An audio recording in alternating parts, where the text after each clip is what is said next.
Thinking is easy, acting is difficult, and to put one's thoughts into action is the most difficult thing in the world. Yeah, I don't know about that. If you're having one of those days, as surely most, if not all of us, do sometimes, thinking clearly can be a wee bit difficult, a bit tricky. Sluggishness can strike the mind, and certain pressure situations can surely degrade a person's ability to think. And acting isn't always hard, doesn't always require considerable skill. Sure, putting thoughts into action can be very difficult, but not in every case or instance. The most difficult thing in the world? One might argue that overcoming your most deeply held fears would constitute the greatest challenge, but some would disagree. Do not give in too much to feeling. An overly sensitive heart is an unhappy possession on this shaky earth. Yeah, I'd see that as good advice. Words that many would pay no attention to, though, I fancy. No one would talk much in society if they knew how often they misunderstood others. Yeah, haven't we all fallen into the trap at one time or another of allowing ourselves to believe that we get where someone is coming from, we understand the motivation, we completely understand, only to be surprised or disappointed later. We all exist in our own reality tunnels, and many people don't listen as well as they like to think.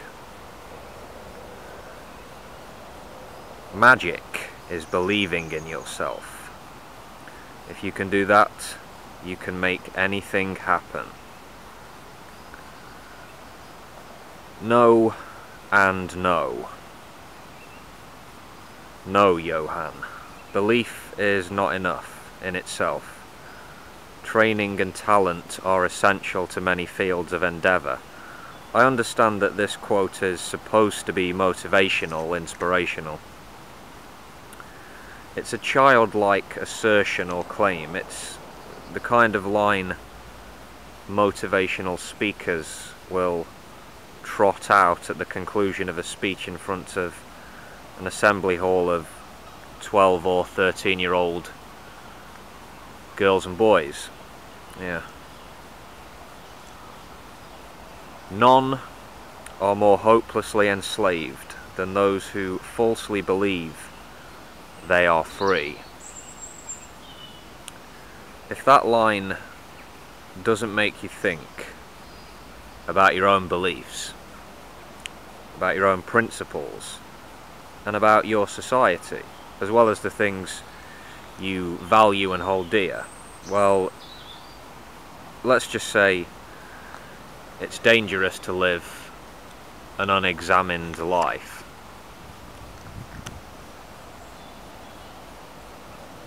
The way you see people is the way you treat them, and the way you treat them is what they become.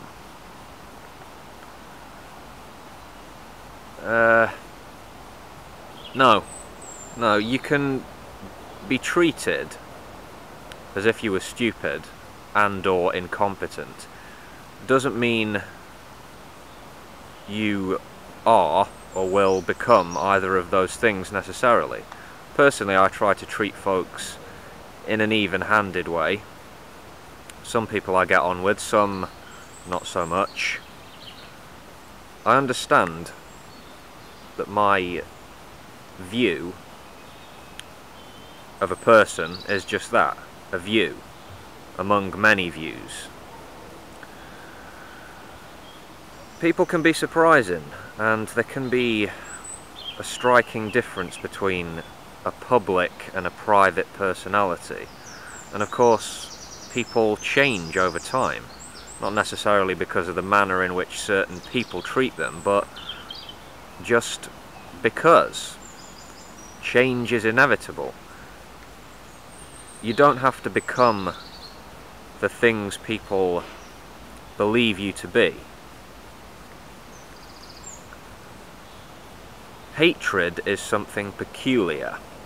You will always find it strongest and most violent where there is the lowest degree of culture. End quote. Ooh, interesting one there. To regard hatred in itself as something peculiar seems quite peculiar to me. Yeah. Lowest degree of culture. I think there's a high degree of snobbery going on here. But this is Johann's observation, right?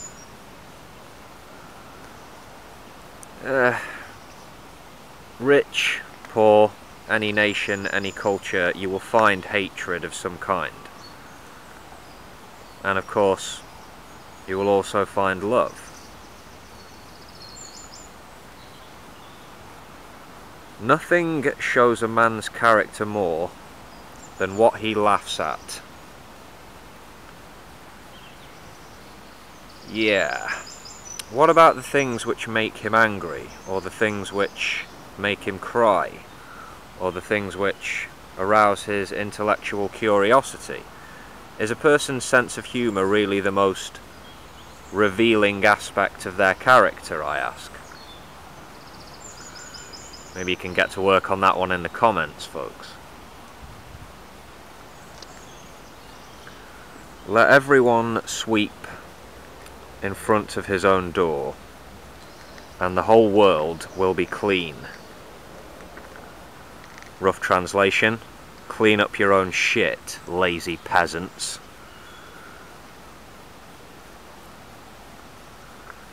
Wood burns because it has the proper stuff in it. A man becomes famous because he has the proper stuff in him. What stuff might that be? Johann lived in the 18th and 19th century.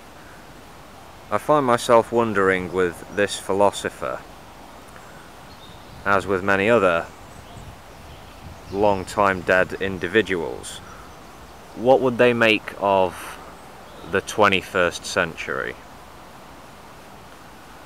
Shocking, exciting, horrible, awe-inspiring, all of the above? Ah, well, we'll never know anyway. But, yeah. I'll catch you later, folks. Till next time, take care of yourselves. Peace.